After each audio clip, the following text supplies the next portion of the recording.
tu ne reviendras jamais l'homme que tu étais avant.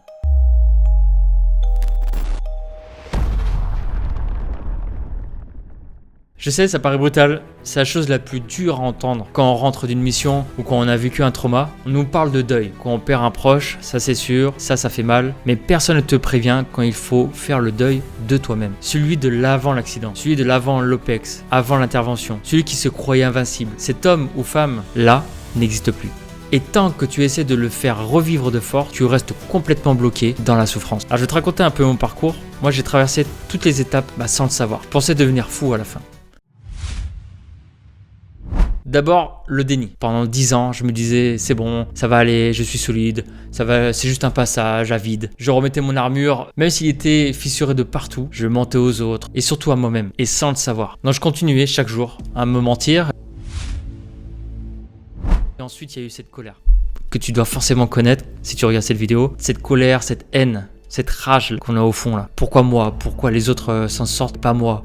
C'est injuste. J'en voulais à la terre entière, j'en voulais à tout le monde, j'en voulais à ma hiérarchie, j'en voulais à n'importe qui. Le moindre truc, tout m'énervait. Et je m'en voulais d'être faible comme ça. Je m'en voulais à moi-même d'être mou et de plus rien faire. Et c'est une énergie négative qui te pouffe de l'intérieur. Puis après, il y a eu cette chute.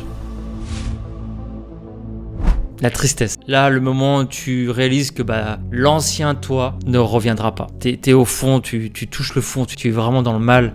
Tu dis que ta vie est foutue, t'as des idées noires, t'as envie de faire des choses qui sont pas correctes et tu fais des choses qui sont pas correctes et tu crois que c'est définitif, toi. Tu crois que t'es cassé et ça reviendra plus comme avant, quoi. Et je suis resté coincé là-dedans pendant un moment parce que je pensais que guérir, c'était effacer le trauma. C'était le mettre de côté et de l'oublier. Mais le cerveau, il l'oublie pas, lui. Et au final, tout ça, le vrai déclic, la chose qui a fait vraiment la différence, c'est l'acceptation. Alors attention, accepter ne veut pas dire que c'est cool ce que tu as vécu. L'acceptation, c'est arrêter de lutter contre la réalité, contre ta réalité.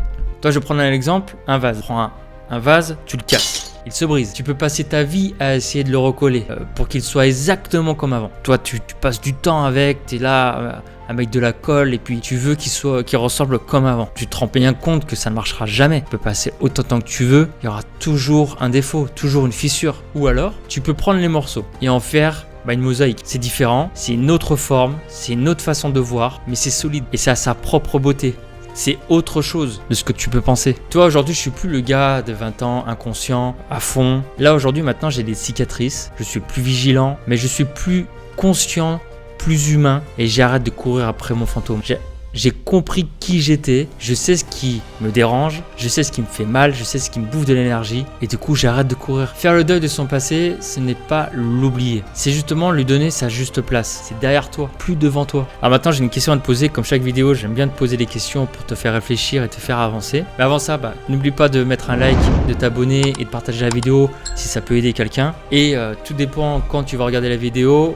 Tu peux rejoindre la communauté OPS Phoenix, le lien est en dessous de la vidéo. Dans cette communauté, on est là pour s'entraider, il n'y a pas de jugement. C'est vraiment pour faire le premier pas et rencontrer d'autres personnes qui sont dans le même cas. Alors maintenant, je vais te poser la question et je veux que tu sois honnête avec toi-même et si tu as le courage de le mettre en commentaire. Dans quel état tu te sens coincé aujourd'hui? Est-ce que c'est la colère qui te coince? C'est la tristesse? Est-ce que c'est le déni? Ou tu commences tout juste à accepter ce qui t'arrive? Écris juste le mot en dessous de la vidéo. Rien que le nommer, c'est déjà commencer à s'en sortir. Je te dis à la prochaine vidéo. Sur ce, lâche rien.